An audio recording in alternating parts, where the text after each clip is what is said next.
মানুষ বড়ই বৈচিত্র্য পিয়াসী।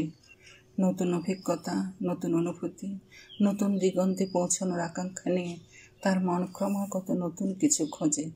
সে কখনো আকাশের দিকে তাকায়, কখনো মাটির গভীরে। একদিকে সমুদ্রের শান্তি আর অন্যদিকে পাহাড়ের কঠিনতা তাকে একইভাবে আকর্ষণ করে। তার চাহিদা, তার ইচ্ছা প্রতিদিনই নতুন এক রূপ ধারণ করে।